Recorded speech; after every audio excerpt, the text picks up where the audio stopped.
Bienvenidos chiquillos nuevamente a una clase más de enfermería gerontogeriátrica del año 2020.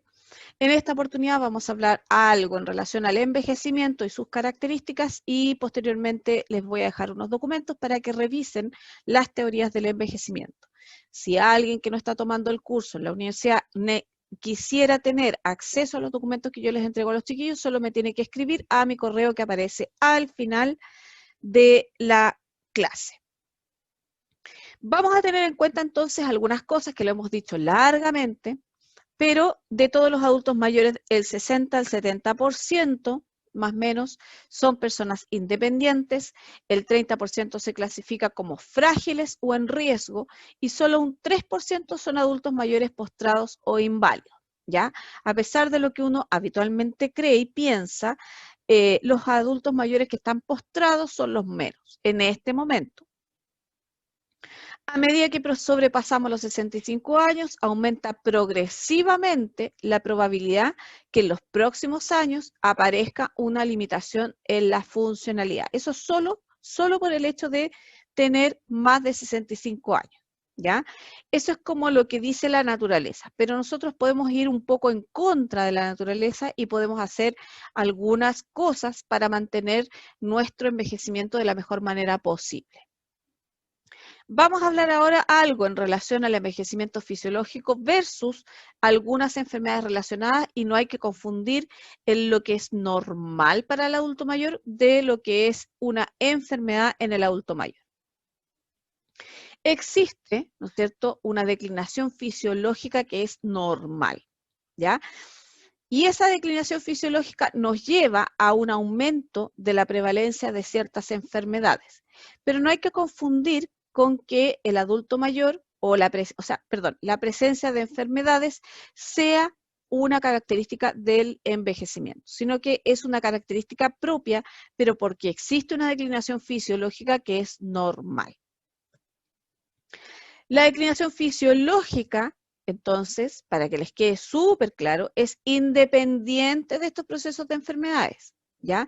No tiene mucho que ver, no porque los adultos mayores, digamos, estén enfermos, están envejeciendo, sino que todo lo contrario, o sea, puede que no se enfermen de nada y siguen envejeciendo porque es el proceso natural. Solo los cambios que están presentes en todos los individuos que envejecen y que aumentan en magnitud con la edad representan el envejecimiento per se, ¿ya? Si nosotros pensamos de 100 adultos mayores, no todos tienen, por ejemplo, insuficiencia cardíaca, no todos tienen hipertensión, no todos tienen diabetes mellitus. Por lo tanto, no es la regla general que el adulto mayor sea hipertenso, sea insuficiente cardíaco, sea diabético. Pero sí existe una regla general que es el envejecimiento propio, que por ejemplo tienen mayor dificultad para moverse porque hay una menor elasticidad de las articulaciones, hay una menor masa muscular, etcétera, etcétera, etcétera. ¿Ya? Entonces, vamos a definir el proceso de envejecimiento, porque es un proceso que parte desde que nosotros nacemos, ¿ya? Como un proceso continuo, universal e irreversible que determina una pérdida progresiva de la capacidad de adaptación. Acuérdense que cuando hablábamos de salud, hablábamos que también se podía, digamos, hablar de salud en términos adaptativos, ¿ya? En el caso del adulto mayor, el adulto mayor va perdiendo progresivamente la capacidad de adaptarse a las distintas condiciones que le ofrece el medio ambiente. En los individuos mayores sanos, muchas funciones fisiológicas se mantienen normales en un estado basal, pero al ser sometidos a estrés se revela la pérdida de reserva funcional, ¿ya? Por ejemplo, si yo les digo que un adulto mayor se ve completamente sano, ¿no es cierto? Se ve, digamos, completamente normal, saludable, ¿ya? Pero tienen que caminar un largo trecho de 3 kilómetros, por ejemplo, ¿ya? Si caminan lo normal, lo habitual para él, lo más probable es que lo camine bien, no se canse, no le pase mucho más allá de un poco de agitación, que es lo normal. Pero si camina más de lo habitual, o lo sometemos a un estrés, o le pedimos que camine más rápido, claramente va a tener una dificultad para poder realizar esa tarea que nosotros le estamos exigiendo un poco más de lo que él hace habitualmente. Y ahí se va a ver y se va a notar que hay una pérdida de la reserva funcional. Las características entonces del envejecimiento es que es universal, es irreversible, es heterogéneo, es individual, es deleterio y es intrínseco. Ustedes me dirán, profesora, ¿qué significa cada una de esas cosas? Lo vamos a ver enseguida. Universal es lo más fácil, propio de todos los seres vivos. O sea, a todos les llega el envejecimiento, creo que los únicos que no envejecen son las langostas, que hay un estudio reciente que dice que no tienen un envejecimiento propiamente tal, sino que mueren por otro tipo de causas, ¿ya? O sea, serían como las únicas que son absolutamente inmortales. Pero el resto de los seres vivos, todos, absolutamente todos, si ustedes piensan en un perro, un elefante, un gato, unos viven más, unos viven menos, etcétera, etcétera, pero todos tienen este proceso de envejecimiento. Es reversible. Todavía no encontramos la fuente de la juventud. Eso es como el ejemplo más claro, ¿ya? A diferencia de las enfermedades, el envejecimiento no puede detenerse ni revertirse, ¿ya? Hasta donde yo sé, no hay nadie que haya envejecido y haya vuelto a ser joven, ¿no es cierto?, con algún elixir mágico, maravilloso, algún embrujo, alguna cosa especial. Eso no ocurre en las novelas y ocurría, digamos, eran las creencias que tenía la gente en la Edad Media, o antes incluso, ¿ya? Que creían que podían ser eternos, jóvenes eternos y la belleza y todo lo demás. No es el caso de lo normal y real, por lo tanto, vamos a considerar el envejecimiento como irreversible. Una vez que comienza, no hay cómo pararlo y no se puede revertir. ¿Qué significa que sea heterogéneo e individual?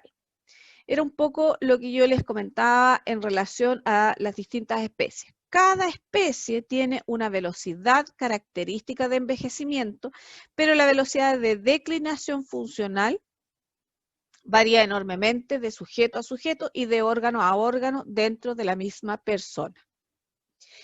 ¿Qué quiere decir esto? Si yo pienso en las tortugas, por ejemplo, que son animales que ustedes saben que viven muchos años. De hecho, hay tortugas que tienen más de 2, 3 siglos en Galápagos, ¿no es cierto? Podemos entender que dentro de las distintas especies, la vida o digamos, la longitud o cuánto dura esa vida es distinto, ¿ya? Si pensamos, por ejemplo, en los perros viven menos que las personas. Si pensamos en los pájaros también viven menos que las personas en términos de años, ¿ya?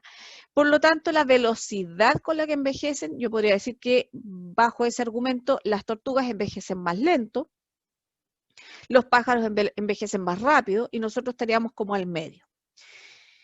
La declinación funcional también va a variar entre persona y persona, ¿ya? Ahí ustedes ven y ustedes se pueden reír, ¿no es cierto? Y van a decir, uy, mira, lo que ustedes siempre comentan, la profe tanto que tiene, ¿cuántos años tendrá? Se ve tan joven, así como yo que me veo de 15, por ejemplo, pero tengo más o menos la misma edad que la señora Jimena. Entonces, si ustedes ven, todos los individuos envejecemos también distinto. Si yo me comparo con gente de mi misma edad, probablemente yo me voy a ver más joven o más vieja que alguien que tenga mi propia edad, ¿ya? Pero también dentro de las mismas personas, dependiendo de cuánto se hayan cuidado, de qué actividad física hayan realizado, de la alimentación que hayan tenido, puede que tengan órganos que estén más envejecidos que otros. ¿Ya?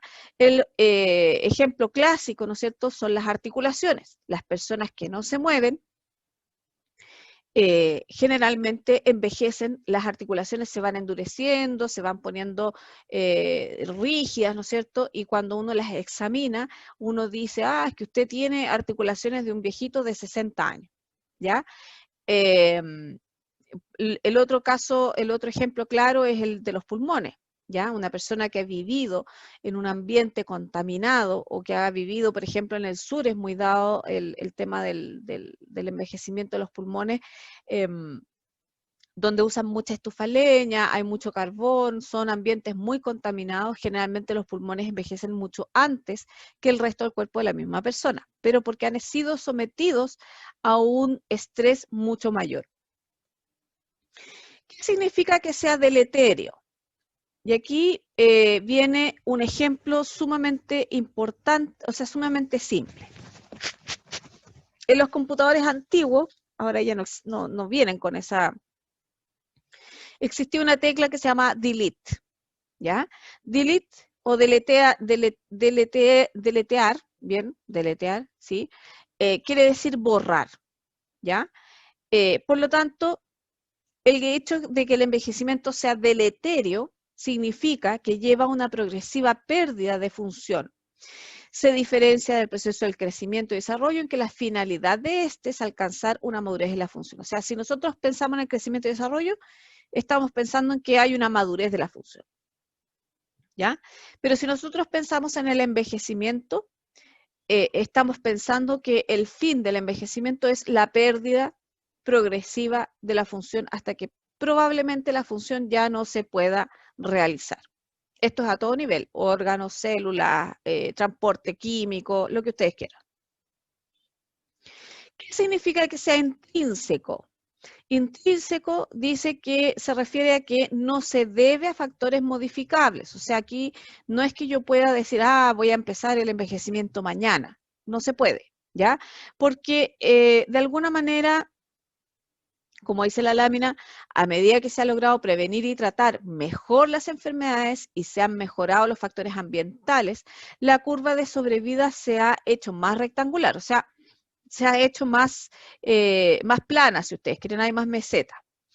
Se observa que una mayoría de la población logra vivir a estas edades muy avanzadas con buena salud y muere generalmente alrededor de los 80 años.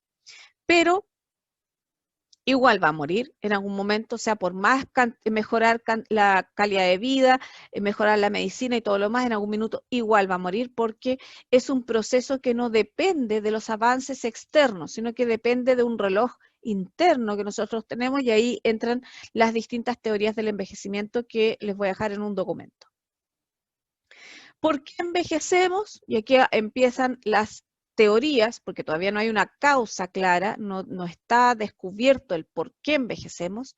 Probablemente envejecer sea la consecuencia de una serie de factores intrínsecos y extrínsecos que actúan sobre el organismo a lo largo del tiempo y determinan finalmente un debilitamiento de la homeostasis que culmina con la muerte. ¿Qué significa eso? Y aquí un poco está algunos factores que yo se los traje aquí en este esquema. Están los factores intrínsecos que son propios de las personas o de los individuos, donde tenemos la genética, donde está la teoría de la barrera biológica, o sea, los organismos vivos tienen una barrera, o sea, no pueden seguir viviendo más allá de ciertos años porque los organismos vivos no aguantan, si ustedes quieren, más años de los que están preestablecidos. Longevidad es igual entre longevidad entre especies, ¿no es cierto? Similaridad y causa, muerte, causa de muerte entre gemelos monocigotos, eso es una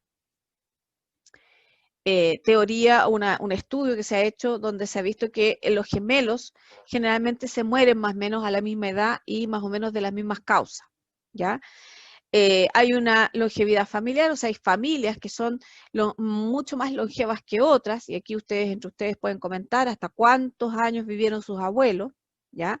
Mayor sobrevida en el sexo femenino, y hay algunos factores que se presentan en algunos síndromes, como el síndrome de Hutchinson-Gilford, que es la progeria, que es ese síndrome donde las personas parecen viejitos y efectivamente lo que ocurre es un envejecimiento prematuro del individuo y no se sabe todavía por qué, ¿ya? Pero es propio del individuo, es un síndrome que no es contagioso, pero tiene algunas, digamos, claves que pudieran darnos para aprender un poco más sobre el envejecimiento. Dentro de los factores extrínsecos que, digamos, ¿cómo se llama esto? Trabajan en esta, como factor determinante del envejecimiento, vamos a tener los factores ambientales, que era un poco lo que yo les decía, el tabaco, los contaminantes, las enfermedades asociadas, las arteriosclerosis, por ejemplo, la diabetes mellitus, los estilos de vida, si es sedentario, la dieta, etcétera, etcétera. O sea, lo más probable es que uno esté preprogramado con una cierta forma de envejecer, ¿no es cierto?, que es propia de uno, va en nuestro código genético, si ustedes quieren, pero esa programación se afecta por estos factores extrínsecos o externos, si ustedes quieren. Por ejemplo, si yo fumo o si yo vivo en un ambiente más contaminado, lo más probable es que mi genética dice que yo me voy a morir a los 80, pero como yo fumo y como yo vivo en un ambiente muy contaminado, me voy a morir antes, ¿ya? Eso es un poco la idea para que ustedes lo tengan claro. El proceso del envejecimiento entonces sería el resultado de la interacción entre las noxas o daños, ¿no es cierto?, o estresores que atacan al organismo y los mecanismos de defensa. Todo esto en un individuo con su carga genética determinada, ¿ya? Aquí es súper importante un poco la carga genética o la preprogramación que ustedes quieran del individuo frente al envejecimiento. ¿Qué es lo importante de todo esto? Y es un poco lo que yo les decía al comienzo, falta mucho por comprender acerca del proceso de envejecimiento, estamos lejos de encontrar la fórmula de la eterna juventud, eso todavía no existe, ¿ya? Y en el fondo, como alguien dijo por ahí, el secreto de cómo prolongar la vida está en el arte de aprender a cómo no acortarla. Si sabemos cuáles son los elementos que nos hacen daño, como fumar, como no hacer ejercicio, como comer de más, como, en fin, lo más probable es que nos vamos a vivir mucho más y mejor, porque estamos apuntando también a lo que es calidad de vida. El envejecimiento es un proceso universal, no ocurre de forma uniforme en los diferentes individuos de una misma especie, ni tampoco en los distintos órganos de una misma persona. Y eso es la característica de ser heterogéneo, ¿ya? En la práctica, y aquí está lo importante, lo que realmente importa es la edad funcional de la persona y no su edad cronológica. Cuando ustedes trabajen con adultos mayores y tengan que atenderlos, ¿no es cierto? Les van a hacer un control, o les van a hacer un EMPAM, qué sé yo, se van a encontrar con distintos personajes. Dentro de esos adultos mayores que a ustedes les va a tocar atender, puede que reciban personas de 50 años que no pueden caminar, que están totalmente envejecidas, etcétera, etcétera, pero porque ellos también se sienten muy viejos. Y funcionalmente van a tener una edad de 80 años, ¿ya? Pero se pueden encontrar también con algún adulto mayor que tiene 97 años y hace sus cosas solo, piensa claramente todavía, se moviliza con dificultad, ¿no es cierto? Pero básicamente funciona como una persona adulta, normal, no como un adulto mayor, a eso me refiero. Por lo tanto, de alguna manera, ahí demuestra que su edad funcional, a pesar de que tiene 97 años, que creo que fue la edad que le puse, no tiene mucha relación con su edad funcional. Y esas disparidades se les van a encontrar en su día a día. Por lo tanto, lo que ustedes tienen que fijarse es cómo está funcionalmente ese adulto mayor. Y lo que es funcionalidad y todo eso lo vamos a ver en una clase próxima. Así que vamos a quedar hasta acá. Yo les agradezco su atención. Si tienen dudas o comentarios, a mi correo daniela.rafo@upb.cl, y les voy a dejar unos artículos en el aula virtual para los que siguen el curso conmigo en la universidad, para que los puedan leer y comentar. Con esto quedamos hasta aquí por ahora, chicos.